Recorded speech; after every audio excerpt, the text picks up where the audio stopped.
पेक्षा दोघं जवळचे मित्र असल्यामुळं त्यांच्या अर्धा त्यांच्याच गप्पा सुरू झाल्या. मी आता काय म्हणलं नाही तोपर्यंत म्हणलं तर ह्याचा तरी बॅलन्स संपेल नाहीतर त्यांचा तरी बॅलन्स संपेल, माझं काय वापरलं राहील म्हणलं.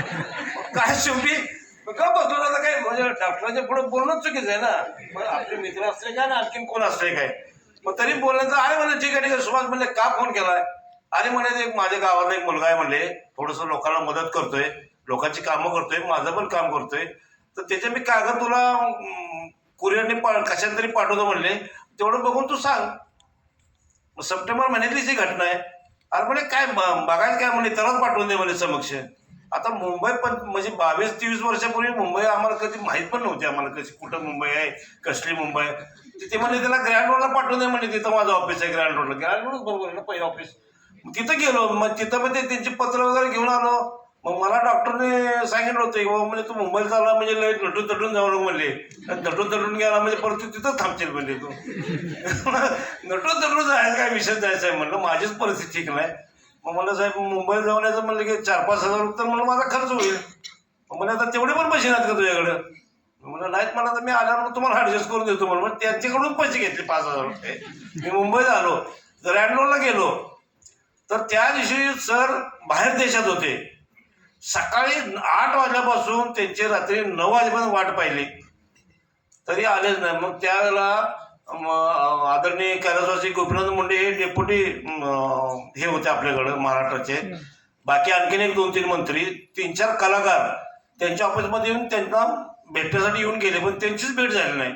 आता मी म्हणलं एवढी मोठी लोक इथं ऑफिसला येत असतील तर माझा नंबर तर लागणं शक्यच नाही म्हणलं. मग मी आपलं ते एसटीडी जायचं, सुभाष डॉक्टरला फोन करायचा, एसटीडी साहेब ते अजून आणले, साहेब ते अजून आणले, अर्थात म्हणले येणार तो जाऊ कुठं. मग रात्री 9:15 त्यांचा फोन आला डॉक्टर सरांचा की ते आत्तार म्हणून एक पेशंट आला म्हणले आणि त्याला उद्या लिलावतीमध्ये यायला सांग. आता उद्या लिलावती म्हणजे आणि लिलावती कुठल्या भागात आला काय माहिती आहे. मग आम्ही आपलं त्या दिवशी मग एका नातेवाईकाच्याकडे मुक्काम केला, लिलावतीमध्ये गेलो. ते आमचा चेहरा, ते आमची बंदाची पिशवी बघून कोण आम्हाला हात सोडते तिथं, कारण लिलावतीमध्ये काय सगळे व्हीआयपीच लोक ना लिलावतीमध्ये उपचार घेणारे. पण त्यात मध्ये वाचपाला म्हणलं मांडके डॉक्टरने म्हणलं चिठ्ठी आहे म्हणलं मला त्यांनी बोलवले म्हणलं आज इथे यायला सांगितले म्हणलं. आणि नाही म्हणले ते तुम्ही फोन करून सांगा म्हणले इथं बाहेर थांबवले म्हणून. अरे म्हणलं बाबा तू त्यांना फोन कर म्हणलं. मग तिथं कोण त्यांच्या ऑफिसला कोण सेक्रेटरी त्या काळातल्या होत्या काय, तर मी पण नाव सांगू शकत नाही. मग त्यांनी फोन केला, हो नाही म्हणले आहे म्हणजे सोडा म्हणले त्यांना. मग मी आपला आज गेलो तर म्हणले ते मॅडम म्हणले की सर सर्जरी करते थांबा म्हणले तुम्ही. मी आपलं बसलो तिथं. आता काय सर आल्याशिवाय किंवा समोरासमोर भेट झाली तर काय विषयच नाही ना काय. आल्यानंतर एक काहीतरी अर्ध्या-पाऊण तासाने सर आले. मग ते सगळं त्यांचं ते ऑपरेशनचा ड्रेस बिस काढून आलेले. मी आपलं सर आले म्हणले उठून नमस्कार केला. नमस्कार केल्याबरोबर म्हणजे तू कोण आहे काय आहे काला काही विचार नाही. मी थोडंसं जे घडलं तेच सांगतो बरं का, थोडंसं माफी मागतो आपल्या सर्वांची. ओट म्हणले काय रे का आला इथं, का बसला इथं, चल बाहेर. अरे बापरे म्हणलं काय मी बोललो बी नाही, ते बिचारे कोण सेक्रेटरीच्या तोंडाकडे सुद्धा बघितलं नाही. तरी म्हणलं काय हिनं काय सांगितलं मी तिथलं काय म्हणलं माझ्या नाव. मग मी आपलं बाहेर पोरचे त्यांच्या ऑफिसच्या पुढं तिथं बसलो. प्रत्येक जण डॉक्टर येईल पेशंट येते, क्या आदमी पागल आहे घ्या, क्या आदमी पागल आहे घ्या. आता काय पागल म्हणलं काय म्हणलं का काय विलाज झालं. शेवटी माझं हार्ट नीट करायचं तुमच्याकडे काय बोलणार आहे मी. मग अर्ध्या तासाने त्यांनी मला बोलवलं. सगळे ते जाऊन फ्रेश वगैरे झाले. म्हणले काय रे हा म्हणले मला पहिला सुभाषला फोन लावते. मग त्यांनी लगेच डॉक्टरला फोन लावला. अरे म्हणले सुभाष किती मूर्ख आहे म्हणले तू. ते म्हणले पेशंट 25 लाख रुपये खर्च करायला तयार आहे म्हणले, तू सांगतोय त्याला मी 5,000 रुपये दिलेत. मूर्ख केलं म्हणले तुला पेशंटने त्या. आता हे ऐकल्यावर मला का आणखीन छती माझी धडधड करायला लागली. परमेश्वरा म्हणलं काय पण कर म्हणून मला बाबा माझ्या गावाकडे मला पाठवून देवा म्हणलं. मग ते 15-20 मिनिटं त्यांचे ते दोघांचं भाषण संभाषण. म्हणजे ते फाईल समोर ठेवली तर मी आपलं फाईल हात लावले. साहेब म्हणलं माझी फाईल मला द्या म्हणलं, मला काय ऑपरेशन करायचं नाही. आणि एक माझी विनंती आहे म्हणलं, मला एक डॉक्टर आणि एक ॲम्ब्युलन्स म्हणलं तेवढा घरापर्यंत जायपर्यंत, म्हणजे मी कधी जरी मेलो तरी निदान किमान माझ्या घरच्यांना तरी माझी पोटमाती करता यावी. म्हणजे का हेगडे म्हणले स्टोलके इकडे जवळ बस पडले. जवळ बोलवून घेतलं, थाप करून पाटील जोरात धक्का मारला. अरे म्हणले हरामखोर तुला काय आता काय बोला म्हणून. साहेब मला काही चुकलंय का. काय नाही काय चुकलं नाही म्हणले, तुझी परीक्षा घेतली की तुझी सहनशीलता किती आहे ती बघितली म्हणले मी. साहेब म्हणले काय असली संचित म्हणलं आता काय बोलायचं म्हणलं. नाही नाही म्हणलं ठीक आहे कधी करायचं कुठं करायचं म्हणलं काय आपण सांगाल तिथं करा म्हणलं साहेब म्हणलं. मग ठीक आहे म्हणजे माझं बोलणं झालं म्हणजे सुभाषचं तुझी मी काही फी घेणार नाही त्या काळात बरं का त्याने मला सांगितलं की तुझी मी काही फी घेणार नाही परंतु माझे सहकार्य आहेत तर त्यांना मी माझी 25% फी देतो तुला तू तेवढी फी भरावी लागेल आणि ऑपरेशन म्हणलं तुझं आपण हिंदुजाला करूया म्हणजे कधी करायचं म्हणजे उद्या 12 तारखेला घे ॲडमिट होऊन 15 तारखेला तुझं ऑपरेशन करून टाकू. साहेब म्हणलं 8 दिवसात म्हणलं माझी कशी तयारी करणार काय तुझी पैशाची अडचण असती तर ते पैशाचं आपण नंतर बघू पण तू 12 तारखेला ॲडमिट हो ही चिठ्ठी घे म्हणले हिंदुजाला जा म्हणले पटकन तिथं आणि ऑपरेशन थिएटर बुक करून घे. आता तिथं अजून पैसे म्हणून तिथले पैसे आणून कोण द्यायचे मग पैसे आणलेत का म्हणलं नाही आणले साहेब. ठीक आहे म्हणजे माझं नाव सांग म्हणजे तिथं माझ्या अकाउंटमधनं मी जमा करायला होतो पण चुकून त्यावेळेला काय झालं की सरांच्याकडलं लेटर पॅडवर मला चिठ्ठी द्यायची ऐवजी त्यांनी साध्या कागदावर चिठ्ठी दिली मला तिथं ऑपरेशन थिएटर बुक करायला. मग दिल्यानंतर तिथं पण हीच परिस्थिती झाली हिंदुजाला साध्या कागदावर चिठ्ठी नितू मांडकेकडून आलोय आणि काल तुम्ही आला म्हणताय आज भेटला म्हणताय ना ऑपरेशन तारीख तुमची 12 ठरली म्हणताय तुमच्या अंगावर कपडे नाही दिले म्हणले लोकांची लाईन लागली म्हणली इथं बसली लोक त्यांच्याकडे सर्वांना भेटायला आलेली त्यांचा नंबर लागलाय आणि तुम्ही सांगताय मला आताच कोण सोडायला तयार नाही. तिथं पण माझी हीच परिस्थिती झाली. मग शेवटी दयावाया करून त्याला म्हणलं बाबा तू त्यांना फक्त त्यांच्या ऑफिसला फोन कर त्यांनी जर नाही म्हणते मी परत जातो. शेवटी अक्षरशः बघा तिथले जे वॉचमन होते त्यांनी मला पोलिसाच्या ताब्यात द्यायचा प्रयत्न केला म्हणजे लोकांत परिणाम झालेला माणूस आहे आणि म्हणजे ह्याला देऊन टाका पोलिसाला. आता काय काय बोलायचं काय आता ठीक आहे मी पत्रकार म्हणून काम करत होतो खूप राग पण येत होतं पण काय शेवटी माझा हार्ट चेंज करायचं होतं ना मत परिवर्तन माझंच करायचं होतं त्यामुळे गप बसून ऐकलं. मग शेवटी त्या सेक्रेटरीकडे मी तिथे गेलो त्यांचे पाय झाले साहेब म्हणलं तुम्ही एक वेळ फक्त माझ्यासाठी सरांच्या ऑफिसला फोन लावा आणि जर ते चुकीचं असेल तर म्हणलं मला तुम्ही द्याल ते शिक्षा घ्यायला तयार आहे म्हणलं. मग त्यांनी सरांच्या ऑफिसला फोन लावला पण चुकून सेक्रेटरीच्या ऐवजी सरांनी डायरेक्ट उचलला. सर म्हणले ते कोणतरी आत्तार म्हणून म्हणले डोक्यावर परिणाम झालेला माणूस आलाय म्हणले तर तुमची चिठ्ठी म्हणले तुमच्यासारखे होईल करून म्हणले त्याने ऑपरेशन थिएटर बुक करायला सांगतोय तुमच्याच अकाउंटमधले पैसे म्हणून भरा म्हणून सांगतोय म्हणले. हो म्हणले बरोबर आहे साहेब म्हणले बरोबर आहे काय म्हणले पण ते तुमचं सही शिक्का ते लेटर पॅड नाही काय नाही तुला काय करायचं म्हणलं मूर्खा ते माझा गाव आलाय म्हणले. मग ते तू म्हणल्यावर डॉक्टरांनी कथा आणखीन काय काय बोललं तर परमेश्वराला माहिती आहे. साहेब इथं बसा साहेब इथं कशाच साहेब म्हणलं काय कॉफी सांग रे चहा सांग रे साहेब म्हणून खुर्ची बसायला दे रे म्हणजे एवढा त्यांचा बोल त्या काळात होता मांडके डॉक्टर. मी अगदी हे डोळ्याच्या समोर घडलेली घटना थिएटर बुक केलं सगळं झालं 12 तारखेला मी आलो 12 तारखेला आल्यानंतर त्या डायरेक्ट हिंदूच्या हॉस्पिटलमध्ये मी गेल्यानंतर तिथं बघितलं तर असे काही पेशंट होते की त्यांना रूम मिळाला नाही म्हणून ते खाली बसून होते बाहेर. आता म्हणलं का या लोकांना एवढ्या लोकांना रूम नाही म्हणलं तर आम्हाला कुठला नंबर लागायचा. मग मी त्यात परत सेक्रेटरीकडे गेलो मी म्हणलं साहेब ते हो नाही तुमचं आहे म्हणले रूम तयार आहे म्हणले 8व्या माळ्यावर जावा आणि तिथं ते तुमचं सोय केली म्हणले. मग म्हणलं साहेबांना सांगा म्हणलं मी आलोय म्हणून म्हणलं ॲडमिट झालं म्हणून. मग ठीक आहे मग त्याने मग फोन केला. मग त्या पिरियडमध्ये मी ज्या दिवशी ॲडमिट झालो त्या दिवशी एक वेळ ते आले होते सर तिथं. मग काय म्हणले मग 12 तारखेला करायचं म्हणले 15 तारखेला ऑपरेशन करायचं. मी म्हणलं साहेब करा म्हणलं. मग मी माझी बायको माझी एक लहान मुलगी आणि इतर काय नातेवाईक होते. आता मुंबईत 5-6 लोकांनी येऊन थांबायचं म्हणलं तर कसं शक्य आहे का त्या काळात म्हणजे राहणं किंवा लॉजवर राहणं किंवा मित्राकडे राहणं किंवा नातेवाईकाकडे राहणं तर शक्यच नाही ना. मग एक घाटकोपरला इथं माझे एक नातेवाईक राहायला होते. मग त्यांच्याकडे आम्ही घरी उतरलो. मग येताना काय केलं की आमच्या बायकोनी आईने मग येताना तिखट मीठ मिरची ज्वारीचं पीठ बाजरीचं पीठ गव्हाचं पीठ येताना घेऊन आता इथं कुठं मुंबई थोडं काय जाते आता आणि काय माहिती आणि त्याला पैसे कुठं आणायचे.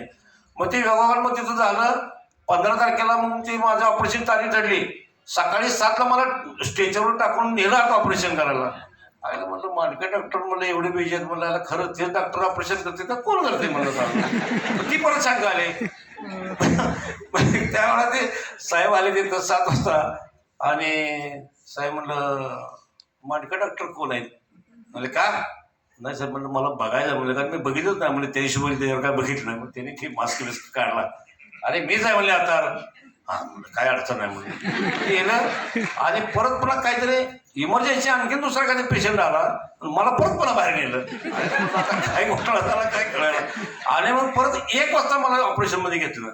मग त्यावेळेला मला म्हणजे मगाशी तुला भेटलं आता मला डॉक्टर बदलला का अजून काय झालं काय म्हणलं परमेश्वर हवाला म्हणलं काय होईल ते होईल म्हणलं.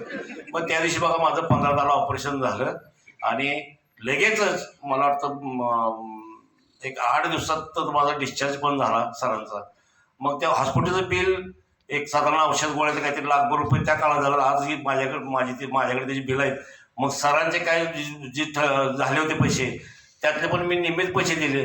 मग सरला म्हणलं सर माझ्याकडे पैसे नाहीत, म्हणलं आता मी पुढच्या वेळेला पाठवेन किंवा म्हणलं मी फळे डॉक्टरांकडे गेलं तर मी तुम्हाला पाठवायची सोय करतो. ठीक आहे म्हणले, जा बिंदास म्हणले. मग ते त्यावेळेला डिस्चार्ज पण मला मी घेतला. माझ्या राहिलेल्या पैशाबद्दल पण सरांनी काय बोललं नाही. आणि मी ज्यावेळेला मग पुन्हा एक 2-3 महिन्याने मग एक 10,000 पाठव, 25,000 पाठव असे करून बघा त्यांची 1 वर्षानंतर त्यांची पूर्ण रक्कम मी फेडली, कारण माझी परिस्थिती नव्हती त्या काळात. मग ते पैसे फेडल्यानंतर मग मी वर्ष झाल्यानंतर त्यांना दाखवायला आलो मी इथं त्या ग्रँड रोडला. मग ते त्यांना ते फळे डॉक्टरने फोन केला आणि म्हणजे ते आता आलाय म्हणजे ऑपरेशन झालं म्हणलं दाखवायला. काय म्हणले मस्ती आली काय म्हणले आराम करतो तुला, फोन करायचा म्हणले फळे डॉक्टरकडे जाऊन. म्हणले कशाने आला म्हणले तो, पैसे नाहीत का तुझ्याकडे. म्हणलं नाही साहेब तुम्हीच मला कधीतरी वर्षात एकदा चेक करा, तुला सांगितलं ना जा, तुला 25 वर्ष काय होत नाही अजिबात, फक्त मला फोन करून विचारायचं म्हणले काय होतं ते. सुरू झाले आता ते आंबे मी खाणार, आणि मला अजून 3 वर्ष साहेबांनी सांगितलं तुला काय होत नाही म्हणून. मी ते आंबे काही सोडणार नाही काही. तर अशी परिस्थिती झाली. आता ते बघाशी काय त्यांच्या प्रसंगातून काय नाना पाटेकरांनी आणि इतर लोकांनी त्यांच्या स्वभावाबद्दल सांगितलं ते खरंच आहे स्वभाव. आणि दुसरं असं की काही सोशल मीडियावर त्यांच्या नावाचा दुरुपयोग करून काही लोकांनी ते अतिशयोक्तीची पण कहाणी तयार केली. त्यांना पण मी खूप वेळा खडसवले, कारण डॉक्टरचा स्वभाव तसा नव्हता. डॉक्टरचा स्वभाव एक वेगळा होता. डॉक्टर एक वेगळ्या पद्धतीनं लोकांच्या बरोबर काम करत होते. डॉक्टरांनी तुमची फी घेतली बरोबर आहे, पण त्याचप्रमाणे काम पण केलं. आज माझ्या माहितीप्रमाणे माझ्याबरोबर ज्यांची ऑपरेशन झाले सर, माझ्या माहितीप्रमाणे ज्यांची ऑपरेशन झाली इतर डॉक्टरांच्याकडून, त्यातला कदाचित एकही पेशंट जिवंत नसेल. आणि गेल्या काही वर्षापासून मी मॅडमशी बोलतोय फोनवर, कारण त्या साहेबांचा जो नंबर होता तोच मॅडमकडे नंबर आहे. तर मॅडम पण म्हणले खूप आता साहेब तुम्ही दरवर्षी मला बरोबर फोन करता म्हणले, पण तुम्ही भेटतच नाही म्हणले कधी. मग मी 1-2 वेळा मुंबईला आलो पण इथं, पण माझी योगावर भेट झाली. पण परवा म्हणले नाही म्हणले आता साहेब तुम्हाला यायलाच पाहिजे म्हणले, कारण मला तुम्हाला पाहिजे म्हणजे तुम्ही 22 वर्ष कसं काय आहेत की मला तुम्हाला पाहिजे. मग इथं आल्यानंतर ताईंचे बरोबर भेट पण झाली. आणखीन एका आमच्या भाचींची पण भेट झाली. आता आम्ही भाची म्हणजे आम्ही आता त्यांच्या कुटुंबात सामील झालोय. तर एक माझी विनंती आहे सर्वांना की डॉक्टर हे आपल्या पेशावर ठाम असतात.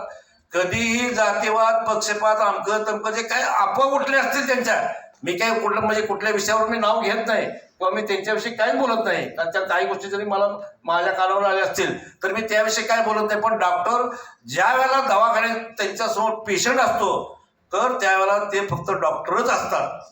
हे अगदी काळ्या दगडावरती गेले.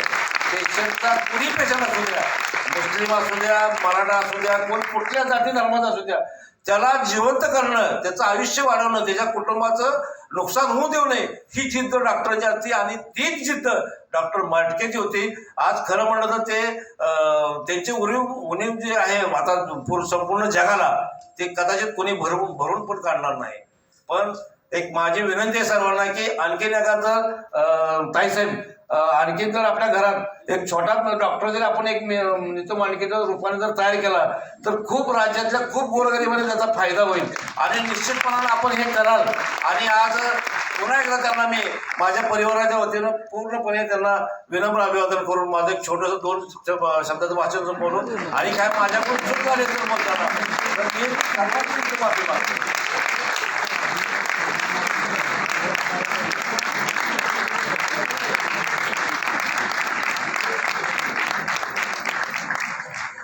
सोलापूरवरून एवढ्या लांबून आल्यानंतर इतके विचार तरी ऐकलेच पाहिजेत आपण. प्रेमाने बोललात, मनापासून बोललात 100%.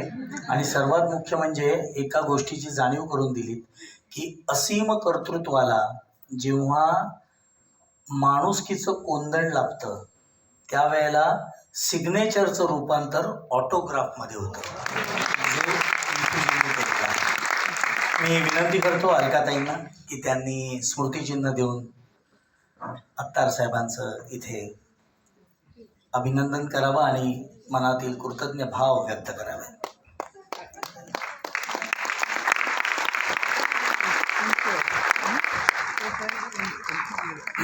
इथे शाहीन इब्राहिम आलेले आहेत, शाहीन खान, परंतु त्यांच्या वतीने त्यांचं जे मनोगत व्यक्त होणार आहे ते निलोफर खान त्यांची भगिनी आहेत त्या करणार आहेत. परंतु मी विनंती